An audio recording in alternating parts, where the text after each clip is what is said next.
Olá, meu nome é Evelyn Correia, vou falar a respeito da tipicidade e antes disso vou falar o que antecede para a gente entender aonde que ela se encaixa nesse meio tempo do direito penal. Enfim, antes, na aula de introdução da teoria do crime, ela verifica que o conceito analítico de delito nada mais é que o crime, e o crime ele é a junção de três coisas: o fato típico, antijurídico e culpável.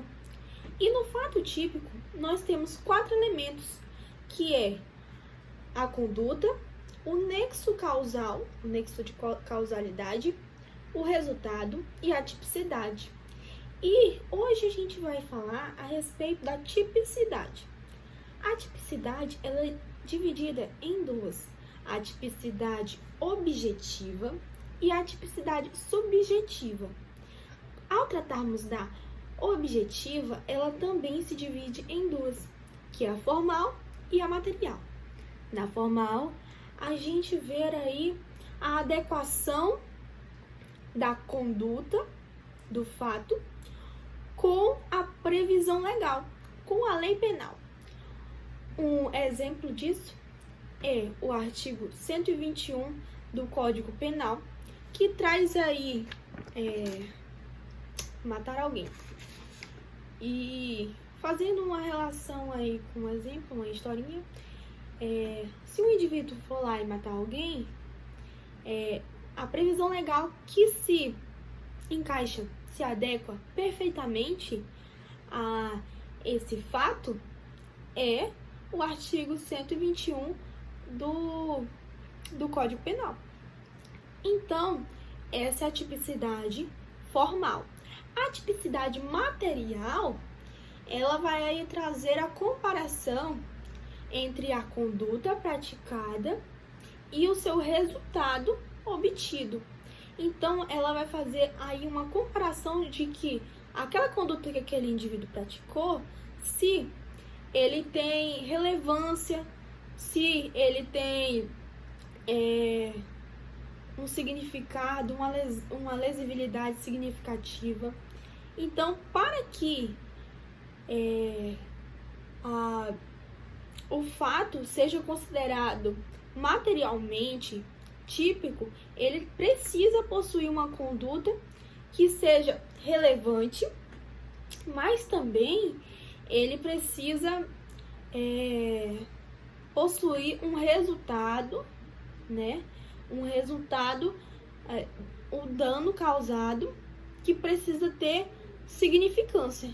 E é nesse quesito da tipicidade material que entra o princípio da insignificância, que como exemplo, ele vai dizer que aquela conduta que aquele indivíduo praticou não tem relevância para a pena que ele irá tomar.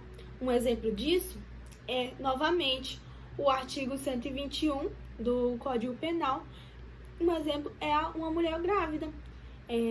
Ela vai lá no supermercado, rouba um shampoo com um valor muito, muito baixo, e ao analisarmos essa tipicidade material, objetiva material, verificamos que é insignificante, é desproporcional aquela conduta, quer dizer, aquela pena, para uma conduta como essa. Por quê? Porque o que foi roubado possui um preço insignificante para uma pena daquela maneira. E essa é a tipicidade material da tipicidade objetiva.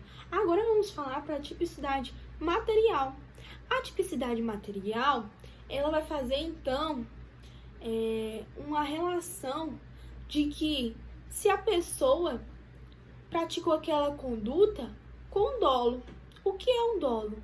O dolo é quando ela pratica querendo aquele resultado. Ou seja, um exemplo, a vizinha foi lá e matou o marido. Aí ela deu ela praticou esse crime e ela matou ele porque ela queria, por exemplo, a pensão ou a herança, enfim. Então aí é um crime praticado com dolo. Então a tipicidade, ela é subjetiva, por quê? Porque a gente subentende-se que aquele fato praticado foi com a vontade do agente de praticar essa conduta criminosa.